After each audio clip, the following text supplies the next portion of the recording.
নেপালে অন্তর্বর্তী প্রধানমন্ত্রী পদে দায়িত্ব নেওয়ার পর প্রথমবার মোদির সঙ্গে কথা বললেন সুশীলা কার্কি। আজ প্রধানমন্ত্রী এক্স হ্যান্ডেলে এই আলাপচারিতার কথা জানান।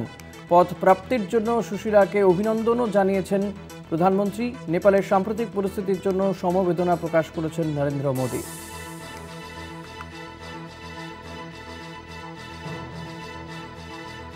আজ প্রধানমন্ত্রী নরেন্দ্র মোদি তিনি এক্স হ্যান্ডেলে এই বিষয়টি জানিয়েছেন বলে জানা যাচ্ছে। নেপালের সাম্প্রতিক পরিস্থিতির জন্য সমবেদনা জানিয়েছেন মোদি নেপালের প্রধানমন্ত্রীকে। নেপালের অন্তর্বর্তী প্রধানমন্ত্রী পদে দায়িত্ব নেওয়ার পরই প্রথমবার মোদির সঙ্গে কথা বললেন সুশীলা কার্কি।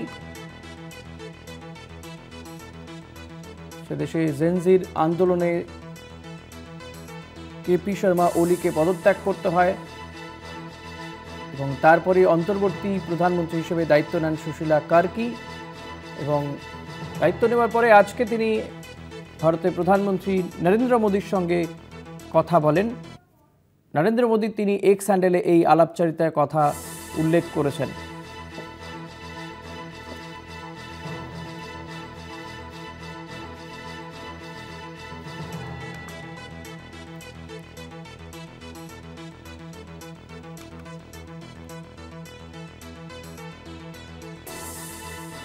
ইনি আমরা কথা বলবো। টেলিফোনে রয়েছেন আমাদের পলিটিক্যাল এডিটর আশিস চট্টোপাধ্যায়। আশিস দা, নরেন্দ্র মোদির সঙ্গে কি কথা হচ্ছে সুশীলা কার্কির, কি জানালেন প্রধানমন্ত্রী এক্স হ্যান্ডেলে?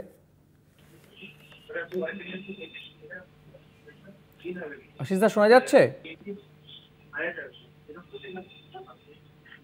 আশিস দা, আপনি শুনতে পাচ্ছেন আমার কথা?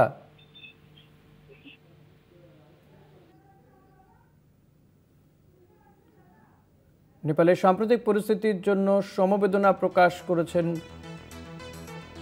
নরেন্দ্র মোদি। নেপালে অন্তর্বর্তী প্রধানমন্ত্রী পদে দায়িত্ব নেওয়ার পর প্রথমবার মোদির সঙ্গে কথা বললেন সুশীলা কার্কি।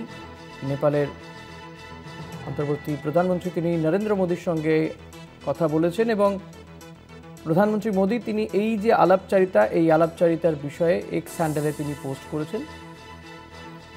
নেপালে জেনজির আন্দোলনের জেরে কেপি শর্মা ওলি তিনি পদত্যাগ করতে বাধ্য হন, প্রাক্তন প্রধানমন্ত্রী।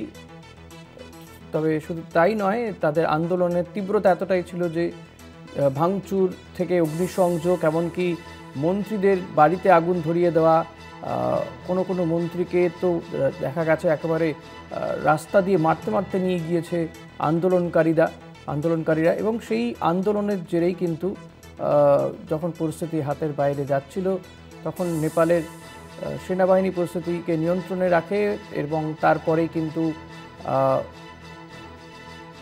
নেপালে অন্তর্বর্তী প্রধানমন্ত্রী পদে সুশীলা কার্কি তিনি আসীন হন এবং তিনি তারপরে আজকে ভারতের প্রধানমন্ত্রীর সঙ্গে কথা হয়েছে বলে মোদি জানিয়েছেন সোশ্যাল মিডিয়াতে।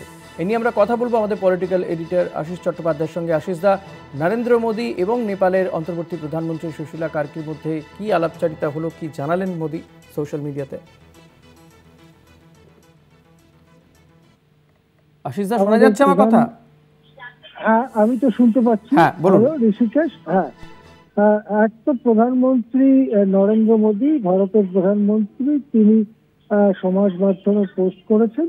এছাড়াও যে খবর পাওয়া যাচ্ছে তা হচ্ছে বেশ খানিকক্ষণ ধরে তুলনামূলকভাবে দুই রাষ্ট্রপ্রধানের মধ্যে কথাবার্তা যতটা সময় ধরে হয় তার থেকে একটু বেশি সময় ধরেই কথাবার্তা হয়েছে। সাম্প্রতিক পরিস্থিতি নিয়ে আলোচনা হয়েছে। সাম্প্রতিক যে হিংসার ঘটনা ঘটে গেছে নেপালে, যার মধ্যে দিয়ে সরকারও পড়ে গেছে, সেখানে মৃত আহতদের জন্য সমবেদনা জানিয়েছেন ভারতের প্রধানমন্ত্রী এবং নেপালের পুনর্গঠনে ভারতের সহযোগিতার হাত বাড়ানো রয়েছে এরকমই ইঙ্গিত দিয়েছেন ভারতের প্রধানমন্ত্রী। আসলে নেপাল ভারতের লাগোয়া এমন একটি রাষ্ট্র যার অনেকটা ভূ রাজনৈতিক গুরুত্ব রয়েছে। নেপালের সাথে চীনেরও সীমান্ত রয়েছে। এর আগে যে ওলি সরকার নেপালে ছিল, সেই ওলি সরকারের সঙ্গে বিভিন্ন সময় ভারতের সম্পর্ক কিছুটা খারাপ বা কিছুটা হোঁচট খেয়েছিল এবং সেই সময়তে চীনের সঙ্গে সম্পর্ক মজবুত করার ব্যাপারে ওলি সরকার পদক্ষেপ গ্রহণ করেছিল। কিন্তু ওলি সরকার চলে যাওয়ার পরে এখন যিনি প্রধানমন্ত্রী হয়েছেন, এই সুশীলা কার্কি মহিলা প্রধানমন্ত্রী, তিনি ভারতে লেখাপড়া করেছেন, উচ্চশিক্ষা পেয়েছেন, পরবর্তীকালে নেপালেও উচ্চশিক্ষা পেয়েছেন। তিনি প্রাক্তন অবসরপ্রাপ্ত বিচারপতি। সব মিলিয়ে তার সঙ্গে ভারতের একটা যোগাযোগ আছে।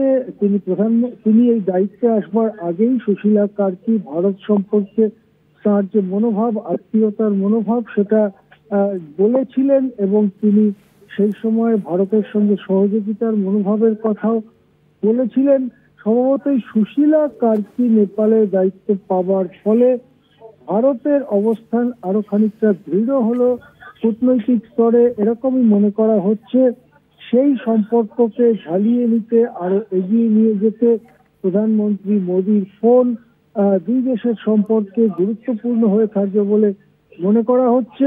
এরপরে দুই দেশের অফিসার লেভেলে এবং মন্ত্রী লেভেলে কিছুটা সফরও শুরু হতে পারে। তবে তার আগে নেপালকে তাদের রাস্তা বাঁচতে হবে। নেপালে কি সংসদ থাকবে নাকি সংসদ ভেঙে দেওয়া হবে? সংসদ ভেঙে দেওয়া হলে কিসের থেকে বৈধতা পাবেন সুশীলা কার্কি?